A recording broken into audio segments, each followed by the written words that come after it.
Good morning class. आज का हमारा टॉपिक है फैक्ट्रीज एक्ट 1948।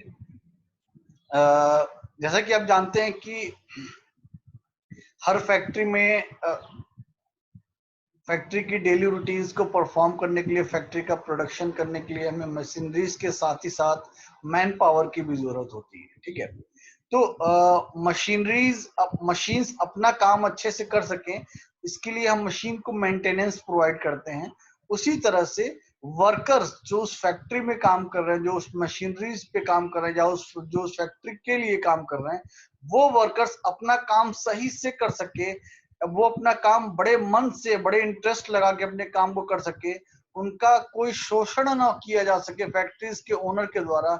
इसीलिए गवर्नमेंट ने फैक्ट्रीज एक्ट 1948 लाया था, जिसमें फैक्ट्रीज में काम करने वाले वर्कर्स के लिए, या यूं कहें कि मजदूरों के वेलफेयर के लिए ये रूल्स बनाए गए थे, ये एक्ट बनाया गया है। ठीक है, तो basically factories act 1948 is one of the earliest labor welfare legislations. The object of the act is to secure health, safely, welfare, proper working hours and other benefits of worker. Overall इस objective main देखिए, factories act 1948 का जो objective है वो मैंने underline कर दिया है। ठीक है, ऑब्जेक्टिव क्या है इस एक्ट का कि फैक्ट्रीज में काम करने वाले मजदूरों की सेहत को ध्यान में रखते हुए, उनकी सुरक्षा को ध्यान में रखते हुए, उनके बेहतर कल को ध्यान में रखते हुए, उनके वर्किंग आवर्स को ध्यान में रखते हुए, उनके वेजेस को ध्यान में रखते हुए ये जो फैक्ट्रीज एक्ट 1948 लाया गया, बेसिकली इसका मेन ऑब्जेक्टिव, इसका मेन मोटो वर्कर्स के वेलफेयर के लिए है। तो the act requires that workers should work in healthy and sanitary conditions, and for that purpose it provides that precautions should be taken for safety of workers and prevention of accidents. इस act को बनाने का main मकसद यही है कि उनको जो उनकी बेसिक नीड्स को फुलफिल किया जा सके। ठीक है, उनकी सुरक्षा को ध्यान में रखा जा सके, और वर्किंग आवर के दौरान अगर कोई एक्सीडेंट होता है तो उस एक्सीडेंट के बिहाफ पे उन्हें कुछ सिक्योरिटी प्रोवाइड की जा सके, या ऐसे एक्सीडेंट को प्रिवेंट किया जाए। मतलब फैक्ट्रीज एक्ट में ऐसे भी नियम अभी आप आगे पढ़ेंगे जिसमें ऐसी चीजें मेंशन की गई हैं ताकि फ्यूचर में कोई भी एक्सीडेंट अकर्ड ना हो। सो नॉर्मली होता है फैक्ट्री में कोई एक्सीडेंट हो जाता है, जैसे अभी आपने कुछ दिन पहले सुना होगा गैस लीक का एक केस हुआ था। ठीक है, तो ऐसे कोई भी केसेस, कोई भी एक्सीडेंट्स ना होने पाए, तो फैक्ट्रीज एक्ट में ऐसे बहुत सारे रूल्स एंड रेगुलेशन दिए गए हैं जो वर्कर्स के वेलफेयर के लिए तो है ही, साथ ही साथ उसमें फैक्ट्रीज को भी कुछ ऐसे रूल्स एंड रेगुलेशंस को फॉलो करना होता है जिससे कोई भी घटना घटित ना होने पाए और उस घटना का शिकार कोई मजदूर ना हो पाए। इसीलिए फैक्ट्रीज एक्ट में फैक्ट्रीज के वेलफेयर, एक तरह से ये कहें कि फैक्ट्रीज के वेलफेयर के लिए भी रूल है, एज वेल एज वर्कर के वेलफेयर के लिए भी रूल है। क्योंकि अगर फैक्ट्रीज में कोई एक्सीडेंट नहीं होगा, जैसे कि अभी गैस वाला कांड हुआ था, ठीक है, तो अगर ऐसा कोई इंसिडेंस नहीं होता है तो कॉमन सी बात है, फैक्ट्रीज को भी लॉस नहीं होगा और वर्कर को भी लॉस नहीं होगा। तो फैक्ट्रीज 1948 कहीं ना कहीं वर्कर्स के लिए भी बेनिफिशियल है, एज वेल एज फैक्ट्रीज के भी बेनिफिशियल है। तो सबसे पहले फैक्ट्रीज एक्ट में क्या क्या रूल्स एंड रेगुलेशंस दिए हैं उसको समझने से पहले हम ये जो की वर्ड है फैक्ट्री, इसकी मीनिंग समझेंगे कि वास्तव में फैक्ट्री का मतलब क्या, व्हाट इज फैक्ट्री। तो मीनिंग ऑफ फैक्ट्री में देखिए क्या रहा है, factory means any premises including the presents thereof in any part of which manufacturing process is carried on with or without the aid of power, provided that at least 10 or 20 persons respectively and employed or were employed on any day of the preceding 12 months। कहने का मतलब ये है किसी भी premises को जिसके अंदर किसी भी सेक्शन में अगर कोई मैन्युफैक्चरिंग वर्क हो रहा है और वो मैन्युफैक्चरिंग वर्क इलेक्ट्रिसिटी की हेल्प से किया जा रहा है या मैन पावर की हेल्प से किया जा रहा है। देखिए यहाँ ये जो वर्ड यूज किया गया है कैरीड आउट विद और without the aid of power, मतलब बिजली की सहायता से वहां पे क्या हो रहा है, मैन्युफैक्चरिंग प्रोसेस चल रहा है। तो मैन्युफैक्चरिंग प्रोसेस हम मैनुअली भी कर सकते हैं और ऑटोमेटिकली मशीनों के द्वारा भी कर सकते हैं, ठीक है। तो इसीलिए यहाँ पे अगर हम मशीनों के द्वारा वहां मैन्युफैक्चरिंग प्रोसेस करवा रहे हैं, ठीक है, तो वो इलेक्ट्रिसिटी की हेल्प से होगा, अदरवाइज वो क्या होगा, मैन पावर की हेल्प से होगा, ठीक है। तो वही कह रहा है फैक्ट्रीज एक ऐसा प्रीमाइसेस है जिसके किसी भी कोने में, किसी भी सेक्शंस में, including the presents thereof in any part of which, जिसके किसी भी कोने में अगर मैन्युफैक्चरिंग प्रोसेस चल रहा है और वो manufacturing process without the aid of power is carried on with और विदाउट, या हम बिजली की मदद से करें या विदाउट इलेक्ट्रिसिटी करें, तो अगर हम इलेक्ट्रिसिटी को यूज करके मैन्युफैक्चरिंग प्रोसेस कर रहे हैं या और अगर हम अपने उस मैन्युफैक्चरिंग प्रोसेस में जो मैन पावर यूज कर रहे हैं वो मैन पावर 10 या 20 लोग हैं, मिनिमम ये मिनिमम मैन पावर की रिक्वायरमेंट है, 10 या 20 लोग अगर हैं हमारे उस मैन पावर की लिस्ट में, तो employed were employed on a day, on any day of preceding 12 months, the act is applicable to all the factories। तो कहने का मतलब है एक ऐसा प्रीमाइसेस जिसके अंदर आप मैन्युफैक्चरिंग प्रोसेस मैन पावर के थ्रू कर रहे हो या इलेक्ट्रिसिटी के थ्रू कर रहे हो, और उसमें मैन पावर अगर आप यूज कर रहे हैं तो मैन पावर कम से कम 10 से 20 होने चाहिए। तो ऐसे प्रीमाइसेस जिसके अंदर मैन्युफैक्चरिंग प्रोसेस होते हो with the help of electricity, with the help of manpower, that's called factory। तो फैक्ट्री का मेन फैक्ट्री की मेन डिफिनेशन ही है कि जहाँ पे मैन्युफैक्चरिंग परफॉर्म हो, जहाँ पे मैन्युफैक्चरिंग का कुछ प्रोसेस चलता हो, ठीक है। और उस मैन्युफैक्चरिंग के प्रोसेस में हम विद और without the aid of power बिजली की मदद ले भी सकते हैं, यानी इलेक्ट्रिसिटी का यूज कर भी सकते हैं और नहीं भी कर सकते हैं। और साथ ही साथ हमें जो मैन पावर यूज करना है वो मैन पावर हो सकता है 10 लोग हो या 20 लोग हो या इससे ज्यादा भी हो सकता है, लेकिन मिनिमम मैन पावर की रिक्वायरमेंट एटलीस्ट 10 और 20, कम से कम 10 या 20 लोग होने चाहिए। जैसे अगर आप इलेक्ट्रिसिटी सपोज करिए आपने जो मैन्युफैक्चरिंग प्लांट लगा रखा है, उस मैन्युफैक्चरिंग प्लांट में जो भी आप प्रोडक्शन करते हैं वो प्रोडक्शन मशीनों के थ्रू होता है, तो मशीनों पे भी काम करने के लिए वर्कर चाहिए होते हैं। तो जहां पे अगर आप बिना मशीनों के काम कर रहे हैं तो अगर 20 आदमी लगेंगे, तो लेकिन अगर आप मशीनों के साथ काम कर रहे हैं तो आपको कम से कम 10 लोग तो लगेंगे ही लगेंगे। तो ऐसे प्रीमाइसेस जहां पे इलेक्ट्रिसिटी का यूज कर रहे हैं तो वहां पे कम से कम 10 लोग होने चाहिए, और without at the aid of power जहां इलेक्ट्रिसिटी का यूज नहीं कर रहे हैं, ऐसे प्रीमाइसेस में 20 पर्सन अगर हैं और वो मैन्युफैक्चरिंग प्रोसेस के लिए काम कर रहे हैं, तो ऐसे प्रीमाइसेस को हम क्या बोलेंगे, फैक्ट्री बोलेंगे। मतलब जहां पे बिजली की मदद से कम 10 आदमियों को लेकर के अगर हम मैन्युफैक्चरिंग प्रोसेस को परफॉर्म कर रहे हैं, तो ऐसे प्रीमाइसेस को हम क्या बोलेंगे, फैक्ट्री बोलेंगे। लेकिन अगर हम 20 पर्सन या 20 कम से कम 20 लोग या इससे ज्यादा लोग without the aid of power, यानी बिना इलेक्ट्रिसिटी की मदद लिए अगर मैन्युफैक्चरिंग प्रोसेस कर रहे हैं, तो ऐसे प्रीमाइसेस को हम क्या बोलते हैं, हम फैक्ट्री बोलते हैं, ठीक है। तो ओवरऑल फैक्ट्री का मतलब यह है जहां पे मैन्युफैक्चरिंग कुछ किसी प्रोडक्ट की मैन्युफैक्चरिंग हो, जहां मैन्युफैक्चरिंग प्रोसेस चल रहा हो, और वो मैन्युफैक्चरिंग प्रोसेस या तो मैन पावर की हेल्प से हो या विदाउट मैन पावर की हेल्प से हो। लेकिन इन दोनों केसेस में एटलीस्ट 10 मैन पावर्स तो होने ही चाहिए। अगर आप इलेक्ट्रिसिटी की हेल्प लें या न लें, मशीनरीज के थ्रू वहां काम हो या न हो, कम से कम 10 आदमी तो आपके उस प्रीमाइसेस में होने चाहिए, तभी हम उस प्रीमाइसेस को फैक्ट्री कहेंगे, अदरवाइज वो फैक्ट्री नहीं कहलाएगी, ठीक है। ये फैक्ट्रीज एक्ट 1948 में गिवन डिफिनीशन है। तो अच्छा, दूसरी चीज, अगर फैक्ट्री है तो उस फैक्ट्री का कोई ऑक्यूपायर भी होगा, मतलब उसका कोई ओनर भी होगा, ठीक है, जिसकी उस फैक्ट्री में चलती होगी, ठीक है। तो यहाँ देखिए मालिक होना और ऑक्यूपायर होना, इन दोनों में थोड़ा डिफरेंस है।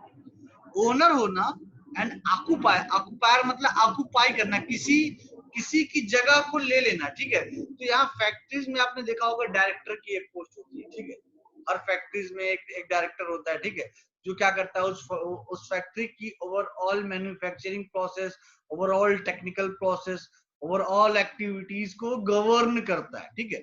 तो बेसिकली ऑक्यूपायर होता क्या है, तो फैक्ट्रीज एक्ट 1948 में जो ऑक्यूपायर की डिफिनेशन गिवन है, कह रहा है meaning of occupier of factory, meaning क्या है ऑक्यूपायर ऑफ फैक्ट्री की, तो occupier of factory means a person who has ultimate control over affairs of factory.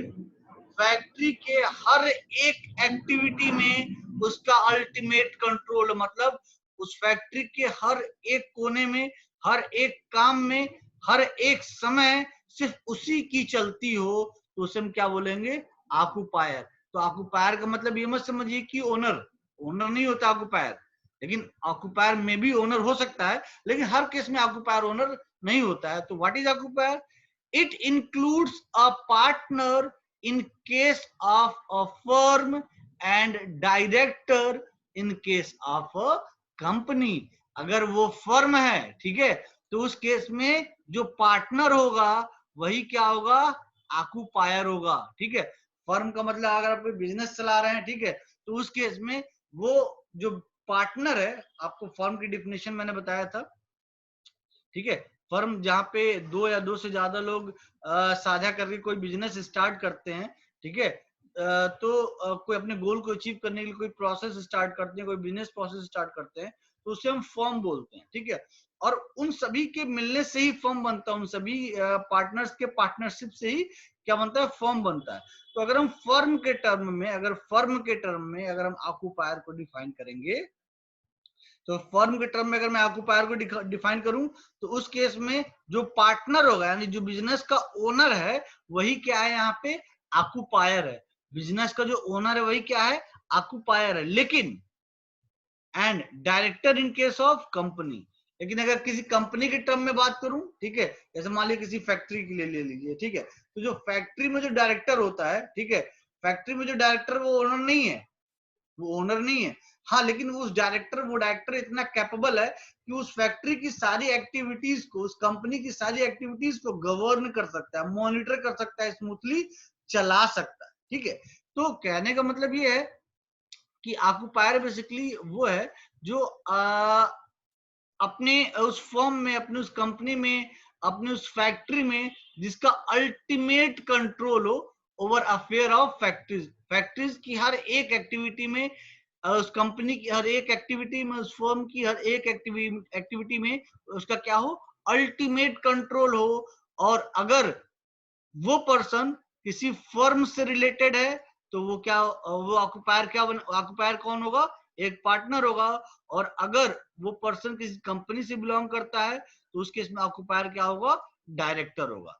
तो कहने का मतलब ये है कि जो ऑक्यूपायर है वो मे भी ओनर हो सकता है, और वो मे नॉट बी ओनर, ठीक है, वो ओनर हो भी सकता है, ओनर नहीं भी हो सकता है। लेकिन मेन एस्पेक्ट क्या है यहाँ पे, उसके अंदर इतनी कैपेबिलिटी होनी चाहिए कि वो कंपनी की, अपने फैक्ट्री की, उस फर्म की हर एक एक्टिविटी पे उसका अल्टीमेट कंट्रोल हो। उसी को हम क्या बोलेंगे, ऑक्यूपायर बोलेंगे।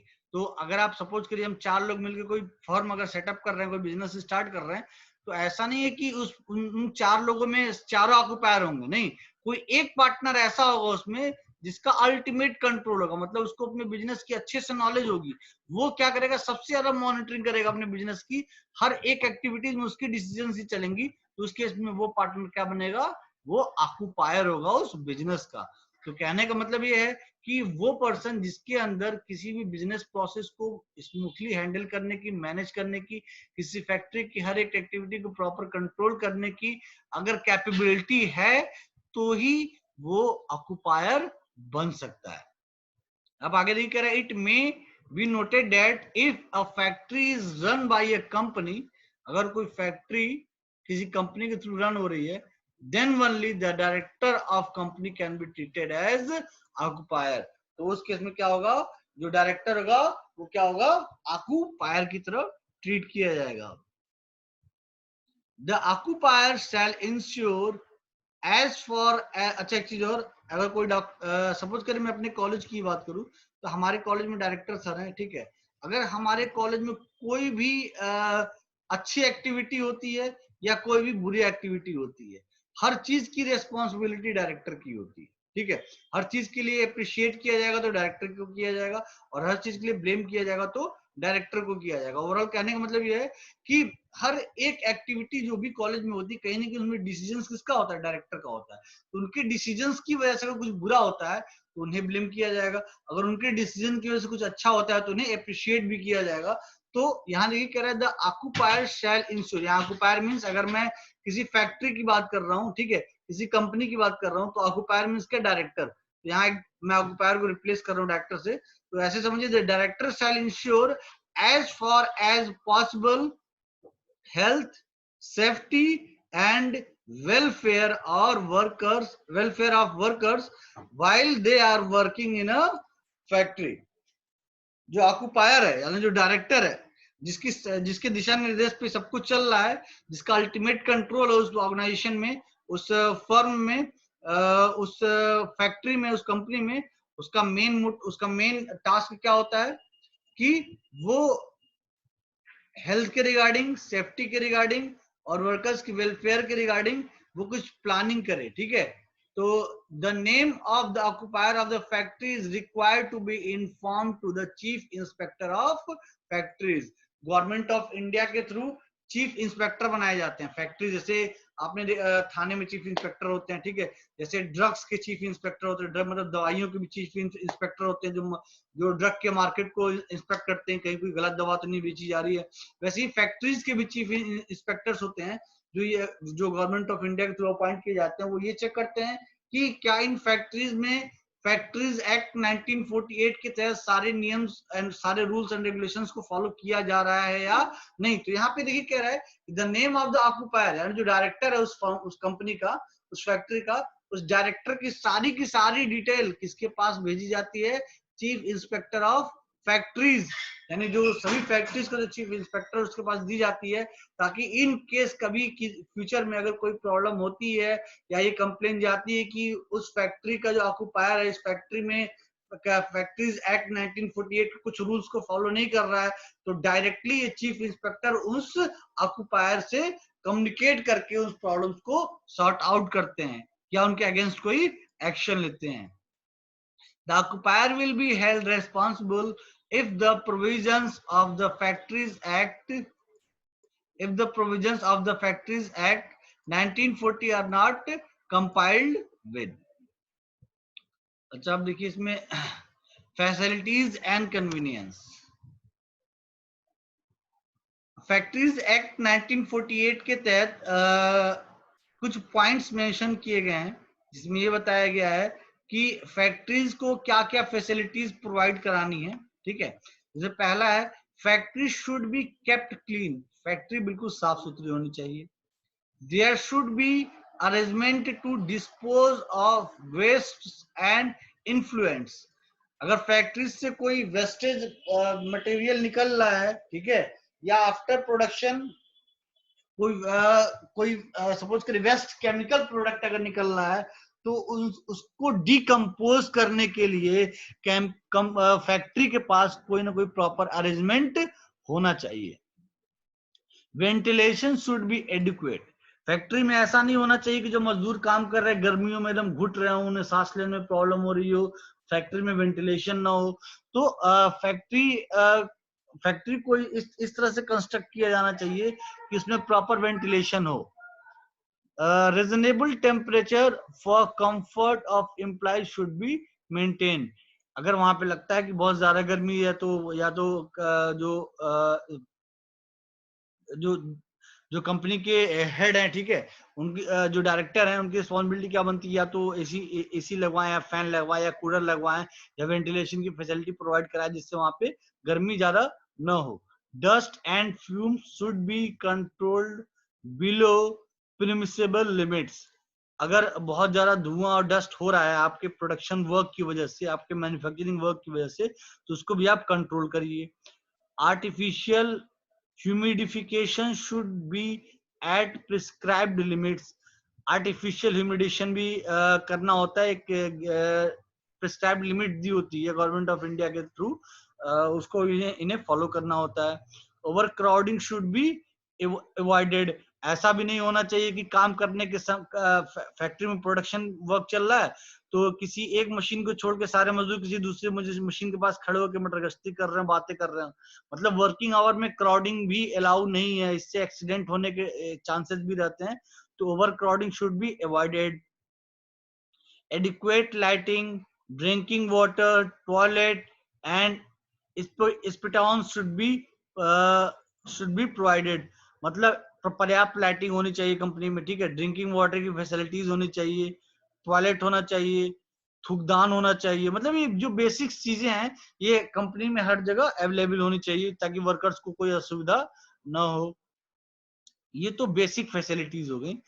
कुछ एडिशनल फैसिलिटीज की अगर बात करें, एडिशनल फैसिलिटीज का मतलब ये है जो अभी आपने बेसिक फैसिलिटीज पढ़ी ये हर एक कंपनी के लिए थी, चाहे वो कंपनी बिल्कुल ही छोटे स्तर की हो यानी स्मॉल स्केल इंडस्ट्री हो, चाहे वो कंपनी मीडियम स्केल इंडस्ट्री हो, चाहे वो कंपनी लार्ज स्केल इंडस्ट्री हो।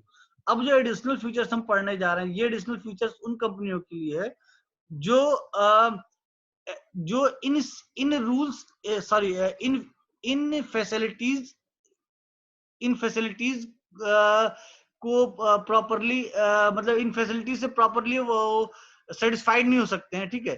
तो अब हमें कुछ एडिशनल फैसिलिटीज पढ़नी होंगी, जैसे अगर सपोज करिए हमारी इंडस्ट्री बहुत बड़ी है, ठीक है, तो अभी जो हमने रूल्स एंड रेगुलेशंस पढ़ा है फैसिलिटीज के रिगार्डिंग, ये स्मॉल स्केल इंडस्ट्री के लिए, मतलब बहुत सी छोटी छोटी इंडस्ट्री उसके लिए जहाँ पे 20 मजदूर है, 25 मजदूर है, 40 मजदूर है, 50 मजदूर है।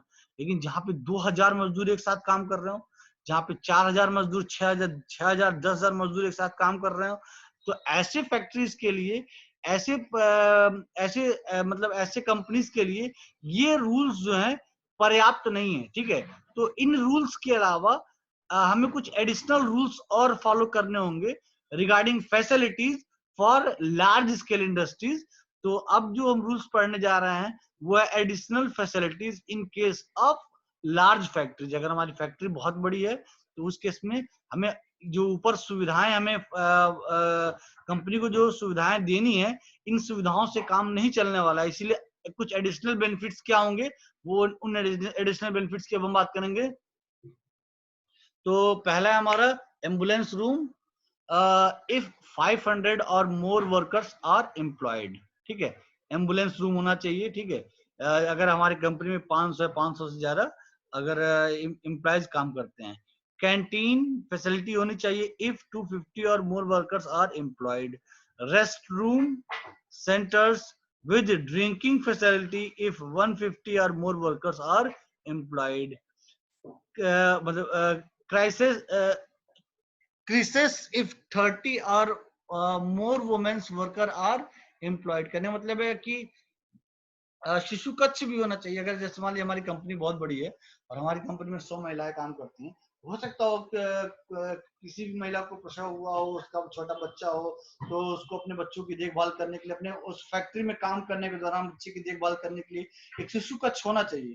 तो फैक्ट्रीज एक्ट 1948 में लार्ज फैक्ट्रीज के लिए ये रूल्स बनाया गया था कि हर फैक्ट्रीज में क्राइसिस रूम होना चाहिए, ताकि कोई भी माँ अगर अपने छोटे से बच्चे का लालन पोषण करना चाहती है तो अपने काम के दौरान उसकी सुरक्षा, उसकी देखभाल कर सके। Full time welfare officer if 50 or more workers are employed। full time welfare officers if 50 or more workers are employed। कहने का मतलब अगर 500 या उससे ज्यादा मजदूर हमारे फैक्ट्री में काम कर रहे हैं तो एक वेलफेयर ऑफिसर्स भी होना चाहिए जो हर समय उनकी मॉनिटरिंग करता रहे, उनकी देखभाल करता रहे। सेफ्टी ऑफिसर इफ 100 और more workers are employed. Safety के रिगार्डिंग भी एक ऑफिसर होना चाहिए जो उन ऑफिसर्स जो वर्कर्स उस फैक्ट्री में काम, मशीनों पे काम कर रहे हैं, वो टेक्निकली हमेशा इन चीजों को अपने माइंड में चेक करते रहे कि कहीं कोई प्रॉब्लम तो अकर नहीं हो सकती, कोई मशीन में कोई प्रॉब्लम हो जाए, किसी चीज में कोई प्रॉब्लम हो जाए जिससे कोई एक्सीडेंट ना हो जाए। तो कहीं ना कहीं वेलफेयर ऑफिसर और सेफ्टी ऑफिसर का होना जरूरी होता है अगर हमारे फैक्ट्री में जो वर्कर की स्ट्रेंथ है वो 500 to 1000 से अबव अगर होती है तो। नेक्स्ट है हमारा वेलफेयर मेजर्स। वेलफेयर मेजर्स में देखिए कह रहा है all machines should be properly fenced to protect workers when machinery is in motions। मशीनें बकायदा ढकी हुई होनी चाहिए जो मशीनें चल रही हो, ऐसा ना हो मशीनों का कोई भाग खुला खुला हुआ हो और किसी का हाथ गलती से पड़ जाए या कोई गिर जाए उसमें कट जाए जल जाए, ठीक है। Host and lifts should be in good condition and tested periodically. आपने देखा होगा फैक्ट्रियों में माल को जमीन से उठा के ऊपर तक पहुंचाने के लिए मतलब क्रेन या फिर ऐसी लिफ्टिंग फैसिलिटीज लगी होती हैं जो रॉ मटेरियल्स को उठा के ऊपर पहुंचाती हैं, उनको हम बोलते हैं होस्ट। और लिफ्ट की फैसिलिटीज भी होनी चाहिए, ठीक है, और उनकी कंडीशंस को प्रॉपर में टाइम टू टाइम चेक भी करना होता है। ये वेलफेयर मेजर्स हैं कि हम कैसे हम चेक करते रहेंगे कि हाँ सब सारी चीजें ठीक ठाक चल रही हैं। ये कुछ पॉइंट्स दिए गए हैं, इन पॉइंट्स के थ्रू ही हम अपने फैक्ट्री में वेलफेयर को चेक करते रहेंगे, मैनेज करते रहेंगे कि हाँ जो गाइडलाइंस गवर्नमेंट ने बनाई हैं वेलफेयर के रिगार्डिंग, क्या हम टाइम टू टाइम उन गाइडलाइंस को फॉलो कर रहे हैं या नहीं। Pressure plant should be checked as per the rule. देखिए प्रेशर प्लांट का मतलब ये है, ये सपोज करिए आप कहीं किसी गैस को किसी कंटेनर में अगर आप कंटेन करके रखे हुए हैं, उसकी प्रेशर को टाइम टू टाइम चेक करते रहना चाहिए। ऐसा ना हो कि गैस उस कंटेनर में बहुत ज्यादा हो जाए, प्रेशर इतना ज्यादा है कंटेनर फट जाए जिसकी वजह से गैस जो है इन्वायरमेंट में फैल जाए जिससे लोगों को नुकसान हो जाए, ठीक है, जो जैसा रिसेंटली अभी स्टेट में हुआ था। नेक्स्ट है floor stairs and means of access should be of sound construction and free from obstructions। safety appliances for eyes dangerous, ये तो सब आप जानते हैं। in case of hazardous substance additional adequate firefighting equipments is clear। safety officer should be appointed if number of workers in factory is 1000 और मोर। ये देखिए welfare measures में है कि सेफ्टी ऑफिसर होना कंपलसरी है अगर हमारे फैक्ट्री में जो नंबर ऑफ वर्कर्स हैं 1000 या उससे ज्यादा हैं, जो कि अभी हमने यहाँ एडिशनल फैसिलिटीज में स्टडी किया था लास्ट फैक्ट्रीज के लिए। सेम चीज यहाँ भी कह रहा है, अगर ये चीज अगर है, अगर आपने सेफ्टी ऑफिसर रखा हुआ है इसका मतलब आप वेलफेयर के सारे रूल्स को फॉलो कर रहे हैं। वर्किंग आवर की बात करें, दो मेन एस्पेक्ट्स हैं जो वर्कर्स के फेवर में होती हैं, एक उनका वर्किंग आवर और एक होता है ओवर टाइम वेजेस या एक ये कह रहे हैं वेजेस, ठीक है, एंड लीव्स, ठीक है। यहीं आके हमारा पॉइंट ये फिनिश हो जाता है। तो वर्किंग आवर की अगर बात करें तो कंपनीज एक्ट 1948 में जो रूल गिवन है उसमें ये कहा गया है कि वर्किंग आवर किसी भी वर्कर का 48 आवर से ज्यादा नहीं होना चाहिए, ठीक है, और एक दिन में वो 9 घंटे से ज्यादा काम ना करे, और 9 घंटे से ज्यादा अगर काम करे, ठीक है, तो उससे उसके वर्किंग आवर का जस्ट डबल चार्ज मिले। और 5 घंटे की वर्किंग आवर के बाद कम से कम एटलीस्ट हाफ आवर का उससे रेस्ट मिलना चाहिए। उस टाइम के रिगार्डिंग कुछ रूल्स बनाए गए थे फैक्ट्रीज एक्ट 1948 में वर्कर्स के वेलफेयर के लिए, ताकि वर्कर्स का शोषण न किया जा सके। जैसे कुछ जगह देखा होगा आपने, आज भी वर्कर से 12-12 घंटे काम कराया जाता है, मजदूरी 7 घंटे की दी जाती है। तो ये सारी चीजें ना हो सके तो इसीलिए फैक्ट्रीज एक्ट बनाया गया है। ओवर टाइम के रिगार्डिंग देखिए यहाँ पे रूल दिया हुआ है कि अगर बियॉन्ड 9 आवर्स अगर आप एक दिन में काम करते हैं, ठीक है, तो उसके ऊपर जो भी आप काम करेंगे, एक मिनट यहाँ पे, if worker works beyond 9 hours a day and 48 hours in a week, overtime wages are paid at double rate। हाँ देखिए, overtime wages are paid at double the rate of normal wages।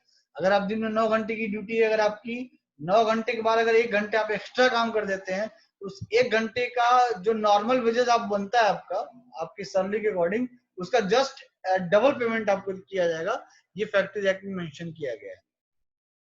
Leave के regarding भी कुछ rules हैं, ठीक है, कि workers को वीक में एक नॉर्मल लीव मिलनी चाहिए जिसको हम संडे बोलते हैं। उसके अलावा भी अगर वो जब भी लीव चाहे तो उस नॉर्मल लीव के जस्ट कमिंग 3 डेज में जब भी वो लीव चाहे उसको लीव प्रोवाइड कर सके। CLML और कैजुअल लीव और मेडिकल लीव के रिगार्डिंग भी बहुत सारे इसमें रूल्स दिए गए हैं, ठीक है। तो फैक्ट्रीज एक्ट 1948 में लीव के रिगार्डिंग बहुत सारे रूल्स दिए गए हैं ताकि जो एम्प्लॉइज या वर्कर्स हैं जो फैक्ट्री में काम कर रहे हैं वो अपनी सुविधा के हिसाब से छुट्टियां लेके अपने दैनिक जीवन का निर्वहन कर सकें। एम्प्लॉयमेंट ऑफ वुमेन के रिगार्डिंग कुछ ऐसे रूल बनाए गए हैं जिससे महिलाओं का उनके वर्किंग आवर में कोई शोषण न हो सके, जैसे कि उनका जो वर्किंग आवर है वो 6 AM to 7 PM फिक्स किया गया कि कोई भी महिला इस समय के बाद काम नहीं करेगी, ठीक है। State government can grant exemptions to any factory from such provisions, but in no case a woman can be permitted to work during 10 PM to 5 PM 5 AM, मतलब रात 10 बजे से लेकर सुबह 5 बजे तक कोई भी महिला काम नहीं करेगी। मतलब ऐसे कुछ प्रोविजंस बनाए गए हैं जिससे मतलब कहने का मतलब ये फैक्ट्रीज एक्ट में महिलाओं की सुरक्षा को ध्यान में रखते हुए उनके वर्किंग आवर के रिगार्डिंग कुछ ऐसे रूल्स बनाए गए हैं, ठीक है। नेक्स्ट हमारा employment of children. Factories act में चिल्ड्रेन बच्चों को बाल मजदूरी को लेकर के भी नियम बनाया गया है। जैसे आपने देखा होगा कि बाल मजदूरी को लेके बड़ा विरोधाभास रहता है हमारे समाज में। तो children below 14 years of age can not be employed. 14 साल से कम को बच्चा नौकरी नहीं कर सकता है, लेकिन a child of age 14 years but below 15 years can be employed for only 4.5 hours per day. लेकिन कोई लड़का अगर 14 साल का है, ठीक है, या 14 साल से बड़ा है लेकिन 15 साल से छोटा है, तो वो सिर्फ और सिर्फ 4.5 घंटे ही काम कर सकता है। इससे ज्यादा देर कोई भी कंपनी या कोई फैक्ट्री से काम नहीं ले सकती है। He should be certified fit by certifying surgeon. वो किसी मेडिकल ऑफिसर के थ्रू किसी सर्टिफिकेट के थ्रू उसको फिट दिखाया जाएगा, तभी वो उस फैक्ट्री में काम कर सकता है। A person of 15 years of age but below 18 years of age is अच्छा, कहने का मतलब ये है कि 15 से 18 साल का आदमी भी 15 से अगर एबव एज है तो वो उस फैक्ट्री में काम, कहने का मतलब ये ओवरऑल समझिए कि एम्प्लॉयमेंट ऑफ चिल्ड्रन का मतलब अगर कोई बच्चा 14 साल का है, ठीक है, 14 साल से कम एज का है तो किसी फैक्ट्री में काम नहीं कर सकता है। 14 से 15 के बीच में है तो 4.5 घंटे के लिए काम कर सकता है।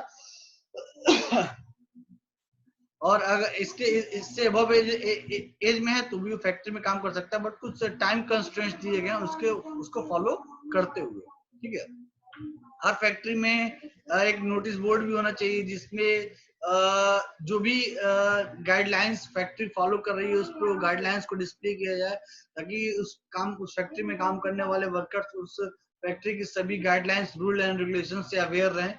जैसे देखिए, notice contain an abstract of the Factory Act 1948 and the rule made here under in English and local language shall be displayed by employer। मतलब फैक्ट्री के द्वारा जितने भी रूल एंड रेगुलेशन फॉलो किए जा रहे हैं जो कि ऑलरेडी गिवन है फैक्ट्रीज एक्ट 1948 में, वो इस नोटिस बोर्ड पे इंग्लिश में और वहाँ की लोकल लैंग्वेज मेंशन होने चाहिए, ताकि वर्कर्स उसको पढ़ के समझ सके कि उन्हें किन किन नियमों को फॉलो करते हुए अपना काम करना है। The name and address of inspector of factories and certificate surgeons shall also be displayed on the notice board। अच्छा हाँ, जो फैक्ट्रीज इंस्पेक्टर हैं उनका कांटेक्ट नंबर और उनका नाम भी क्या है वो डिस्प्ले होना चाहिए, ताकि अगर किसी वर्कर को कोई प्रॉब्लम हो तो डायरेक्ट अपनी प्रॉब्लम उनसे शेयर करे और वो इंस्पेक्टर, वो फैक्ट्री इंस्पेक्टर उस फैक्ट्री के डायरेक्टर के अगेंस्ट कोई भी लीगल एक्शन ले सके, ठीक है। तो ये था हमारा factories act 1948। Thank you class.